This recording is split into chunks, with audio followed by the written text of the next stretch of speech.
Hello students, welcome back to our BA third year English literature classes started by our own college Shrimati Ramkumari PG महिला महाविद्यालय। बेटा previous class में मैंने prelude जो poem थी आपको वो शुरू करवाई थी और उसका एक पैराग्राफ करवाया था, है ना। ये करवाया था the winter evening settles down with smell of steaks in passageways 6 o'clock the burnt out ends of smoky days, ये करवाया था। अब नेक्स्ट स्टैंजा पे चलते हैं। And now a gusty shower wraps the grimy scraps of withered leaves about your feet and newspaper from vacant rooms. And now a gusty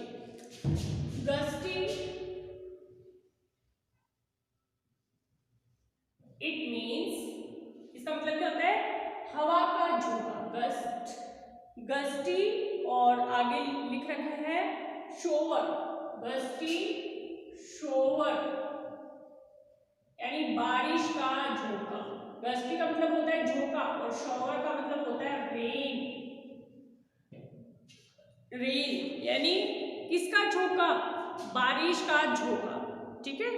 and now देखो, अभी तक उसने ये बता दिया था कि शाम के 6 बज गए हैं। वो बड़े बड़े जो महानगर हैं वहाँ का वर्णन कर रहा है। He describes about the big cities, है ना, और बता रहे हैं कि वहाँ उन गलियों के बारे में वर्णन कर रहा है कि वो गलियाँ शाम के समय बहुत गंदी हो जाती हैं क्योंकि सारे दिन जो न्यूज़पेपर के टुकड़े हैं, जो सिगरेट के टुकड़े हैं, वो गलियों में पड़े हुए दिखाई देते हैं। और क्या बता रहे हैं कि जाड़े की शाम है, शाम के 6 बज गए हैं, अंधेरा हो गया है। और जब वो गलियों से पास हो रहा था, गुजर रहा था, तो उसे मांस के टुकड़ों के गंध के पकने की गंध आती है। अब वो बता रहा है कि अचानक मौसम जो है ना, वो क्या है, चेंज हो जाता है। और कह रहे हैं नाउ, और अब ए गस्टी शोवर रैप्स का मतलब होता है ढकना। रैप्स का मतलब क्या होता है? ढकना यानी टू कवर, ठीक है। यानी अब अचानक बारिश का मौसम हो गया है और बारिश के मौसम ने अचानक सारे वातावरण को ढक लिया, ठीक है। ओके, अब है, कह रहे हैं द ग्रीमी स्क्रैप्स का मतलब होते हैं काली धूल से ढकना, यानी काली मिट्टी, काली धूल जो होती है उससे सारा एटमॉस्फेयर ढक गया है। यानी अचानक हवा का झोंका आता है, उसमें मिट्टी भी साथ में उड़ती है, काली मिट्टी भी साथ में उड़ती है, तो सारा एटमॉस्फेयर एकदम से काला हो जाता है और साथ में बारिश भी आ जाती है। बारिश भी एटमॉस्फेयर को कवर कर लेती है, ढक लेती है। ओके, अब कह रहे हैं of withered leaves about your feet, withered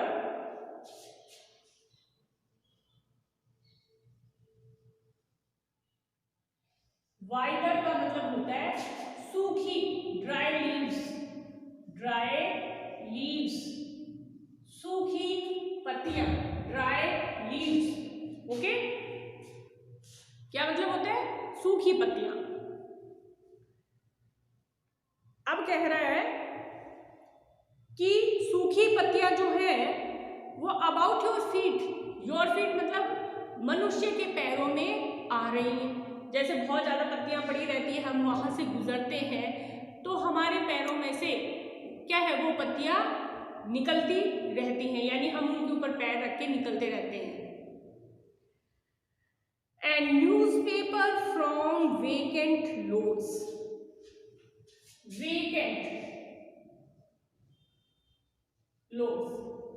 यानी वो न्यूज़पेपर के टुकड़े, छोटे छोटे टुकड़े, जैसे हम क्या करते हैं, घरों में कोई छोटा न्यूज़पेपर का टुकड़ा होता है, कोई कागज का टुकड़ा होता है, हम उसे बाहर स्ट्रीट में, गली में फेंक देते हैं। तो कह रहे हैं कि शाम के समय जब हमारा जो राइटर है, जो पोइट है, कौन, T.S. इलियट, ये उन बड़े बड़े महानगरों की तस्वीरें हमारे सामने पेश कर रहा है, दिखा रहा है कि किस प्रकार से जब शाम हो जाती है, शाम मतलब शाम ढलने लग जाती है, तब तक वो जो स्ट्रीट्स होती हैं, जो गलियां होती हैं, वो पूर्ण रूप से गंदी हो जाती हैं, यानी गंदगी से भर जाती हैं। यानी सूखे पत्ते, कागज के टुकड़े, सिगरेट के टुकड़े और भी चीज़ें जैसे लकड़ी का बुरादा, ये सब चीज़ें उनके पैरों में आती रहती हैं, पैरों से कुचलती रहती हैं। ठीक है, तो उसने यहाँ हमें बताया है कि घरों के बाहर हवा के तेज झोंके, गंदी पत्तियाँ और अखबार के कागज के टुकड़े खुले में उड़ते हुए रहते हैं और वो आने जाने वाले राहगीरों के पैरों में चिपकते रहते हैं, यानी लिपटते रहते हैं। ठीक है, तो यहाँ ये उसने इसलिए वर्णन किया है कि वो बताना चाह रहा है कि बड़े बड़े महानगरों में, शहरों में किस प्रकार से गंदगी फैली रहती है। ओके, अब वो आगे कह रहा है, the showers beat on broken blinds and chimney pots, and at the corner of the street a lonely cab horse steams and stands. इसको देखते हैं, a shower's beat, इसके हार्ड वर्ड्स लिख देती हूँ पहले आपके सामने।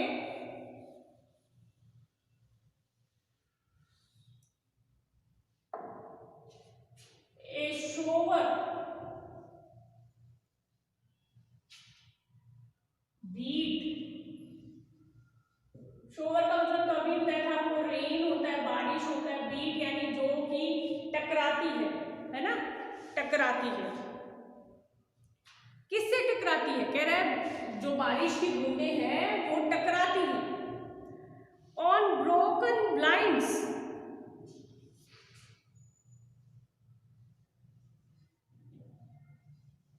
ब्लाइंड्स बोलते हैं विंडोज को, विंडोज यानी खिड़कियों को बोलते हैं ब्लाइंड्स, और ब्रोकन यानी टूटी हुई खिड़कियों के बारे में वो वर्णन कर रहा है, बता रहा है। ब्रोकन ब्लाइंड्स, जो खिड़कियां टूटी हुई हैं।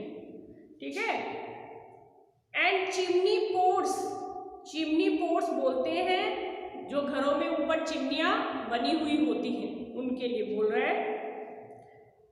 And at the corner of the street, corner यानी एक कॉर्नर में, आखिर में, और स्ट्रीट बोलते हैं हम गली को, इसको बोलते हैं गली को। A lonely cab horse, a lonely cab horse, cab horse बोलते हैं गाड़ी खींचने वाले घोड़े को, यानी वो घोड़ा जो गाड़ी को खींचता है। Okay, cab horse stamps and stands, stamps and stands का मतलब होता है जोर से पैरों को पटकना। Stamps and stands, stamps and stands का मतलब होता है जोर जोर से पैरों को पटकना, फटकारना। ठीक है, इसका मतलब क्या होता है? जोर जोर से पैरों को फटकना या मारना जोर से। ओके, अब क्या कह रहा है देखो, कह रहा है द शोवर्स बीट, यानी जो बारिश की बूंदें हैं वो बीट यानी लग रही हैं, टकरा रही हैं। किससे टकरा रही हैं? ऑन ब्रोकन ब्लाइंड्स, यानी कि जो टूटी हुई खिड़कियां हैं उनसे आकर टकरा रही है।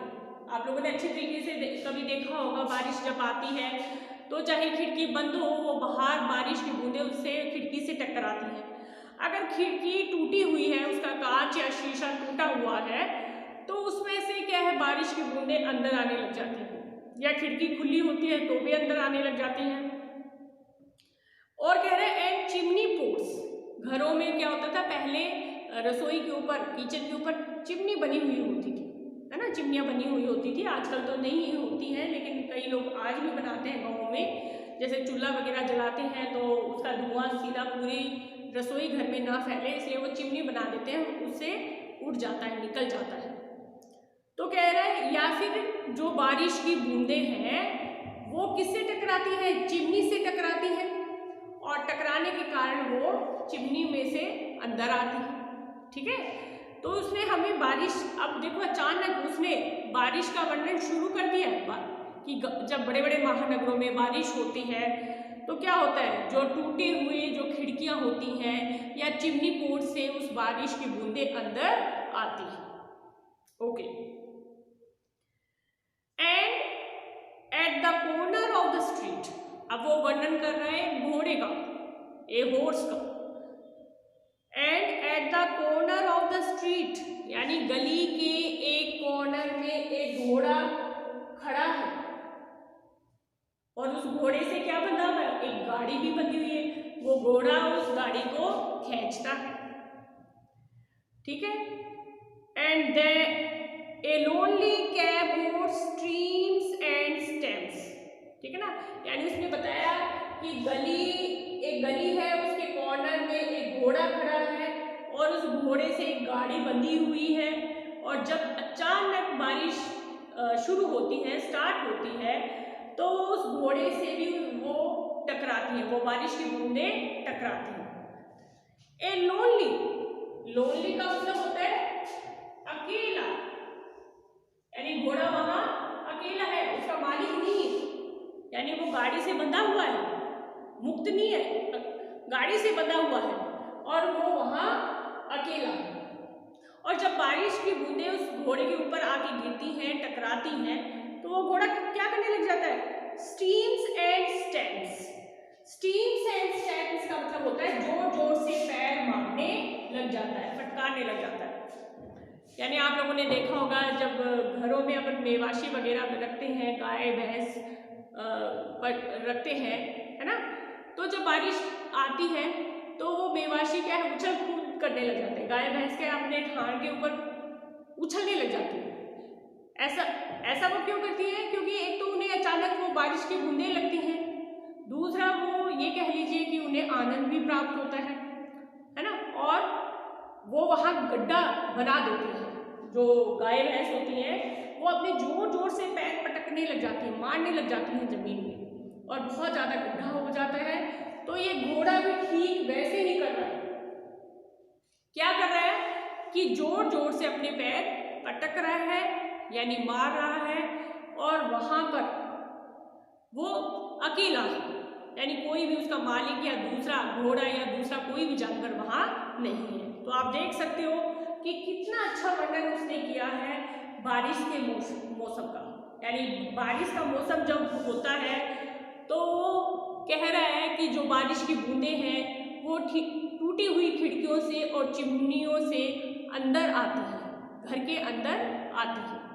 फिर उसने वर्णन किया कि गली के एक कॉर्नर में, आखिर में एक घोड़ा खड़ा है, और वो घोड़ा किससे बंधा हुआ है? एक गाड़ी से बंधा हुआ है। ठीक है, और उस घोड़े के पास में कोई दूसरा जानवर या उसका मालिक नहीं है, और वो खड़ा है, और अचानक जब उसके ऊपर बारिश की बूंदें गिरती हैं तो वो उछल कूद करने लग जाता है। उछल कूद भी किस प्रकार से करने लग जाता है कि वो जोर जोर से अपने पैर मारने लग जाता है। ठीक है, तो यहाँ उसने कितना सुंदर वर्णन किया है। अब कह रहा है and then the lightning of the lamp, and then. अब ये देखो यार, उसने यूज किया है ये वाला आपका देन, और एक ये देन भी होता है। ठीक है, दोनों देन होते हैं। तो ये देन तो होता है जब एक काम हो जाता है उसके बाद में हम दूसरा काम शुरू करते हैं। ठीक है, और ये देन आता है आपके कंपैरिजन के लिए। इसके लिए आता है कंपैरिजन के लिए। ठीक है, और ये आता है जब एक काम शुरू हो जाता, एक काम खत्म हो जाता है, उसके बाद में दूसरा काम जब हम शुरू करते हैं तब ये वाला देन आता है। ठीक है, चलो इसके थोड़े एग्जांपल्स आपके सामने लिख दूं, है ना, ताकि आपको देन और देन के बारे में थोड़ा पता रहे, क्योंकि बहुत सारे बच्चे गलतियां कर देते हैं। देखो, जब ये वाला देन आता है तो ये आता है कंपैरिजन के लिए। इसके लिए आता है? कंपैरिजन के लिए। ओके, यानी हम ये कह सकते हैं Sita is more beautiful, Sita is more beautiful than Gita, than Gita. ठीक है, यानी सीता जो है वो ज्यादा सुंदर है किससे? गीता से। तो यहां आया ये वाला देन, यानी जब हम दो चीजों की आपस में तुलना करते हैं तब ये वाला देन आता है। So we can say that it is used for comparison, this than is used for comparison, जब हम दो चीजों की आपस में तुलना करते हैं। ठीक है, अब आया ये वाला देन, ये वाला देन ये होता है जब एक काम हमारा पूरा हो जाता है और उसके बाद में हम जब दूसरा काम शुरू करते हैं तो आता है ये वाला देन। ठीक है, जैसे मैं लिखूं when Ram goes,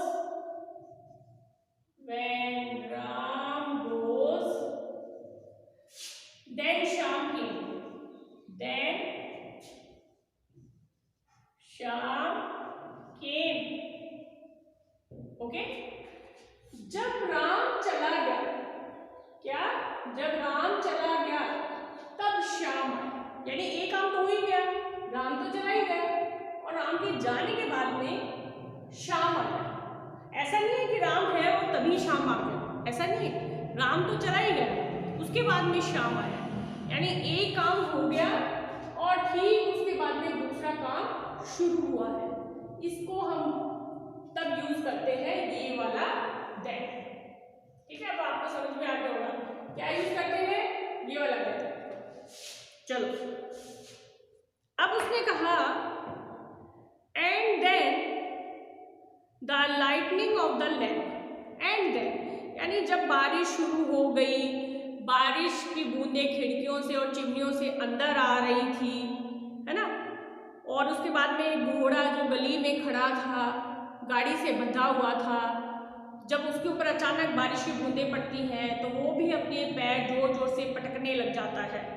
तब क्या होता है कि and then the lightning of the lamp, क्योंकि आपको पता ही है सर्दियों में वैसे ही शाम बहुत जल्दी होती है, लेकिन ऊपर से अगर बारिश होने लग जाए तो और भी जल्दी जो दिन है वो ढल जाता है, अंधेरा होने लगता है, यानी ऐसा लगता है कि बहुत जल्दी रात हो गई है। और वो कह रहे हैं and then the lightning of the lamp, तभी जो गली में लाइटें थी, है ना, वो जला दी जाती है। जो गली में जो लाइटें थी, लैंप थे, उनको जला दिया जाता है। क्यों? क्योंकि अभी मैंने बताया आपको ठीक कि बहुत जल्दी अंधेरा हो गया था बारिश के कारण, है ना, और ऊपर से उसने राइटर ने ये भी बताया कि मौसम अचानक बदलता है ना, और धूल भरी आंधी आती है, धूल भरी आंधी के साथ में बारिश भी शुरू हो जाती है, और बारिश शुरू होती है तो बहुत जल्दी अंधेरा हो जाता है, और अंधेरा होते ही क्या है कि जो लोग थे जो शहरों में, वो क्या है अपने घरों में भी और बाहर गलियों में भी लाइटें को जला देते हैं, यानी लाइटें जल जाती हैं। तो ये आपका ही पोएम थी, और आज बेटा इतना ही करेंगे क्योंकि आपके 3 पैराग्राफ हो गए हैं। तीनों पैराग्राफ में देखो उसने महानगरों की तस्वीरों के बारे में वर्णन किया है कि बड़े बड़े जो महानगर होते हैं उनमें क्या क्या होता है, यानी लोग सफाई की तरफ बिल्कुल भी ध्यान नहीं देते हैं, अपने घरों का सारा कचरा बाहर गलियों में फेंक देते हैं और वहाँ से मांस और गंदगी की बदबू आती रहती है ना। और फिर उसने किसका वर्णन किया? बारिश का वर्णन किया है कि बारिश में क्या होता है कि अचानक बारिश और धूल भरी आंधी उठकर आती है, और कह रहा है, क्या कहा उसने कि ये जो बारिश के कारण और सूखे पत्ते और जो है अपने कागज के टुकड़ों के कारण जो गली है वो एकदम गंदी हो गई है। ठीक है, उसके बाद में उसने बताया कि जो न्यूज़पेपर के टुकड़े हैं और जो सूखी पत्तियों के टुकड़े हैं वो राहगीरों के पैरों से लिपटकर क्या है, साथ में लिपटकर जा रहे हैं। फिर उसने बताया कि बारिश शुरू होने के साथ में ही क्या है, बारिश की बूंदों से टूटी हुई खिड़कियों और चिमनियों से वो बारिश की बूंदें घर के अंदर आ रही हैं। फिर उसने एक घोड़े के बारे में वर्णन किया कि वो घोड़ा अकेला खड़ा है और एक गाड़ी से बंधा हुआ है, और जैसे ही बारिश की बूंदें उसके ऊपर पड़ती हैं वो उछल कूद करने लग जाता है, और बहुत जल्दी अंधेरे होने के कारण लोग अपनी लाइटों को जला देते हैं। तो आज के लिए इतना ही, और and I hope that you understood it very well. Thanks and have a nice day.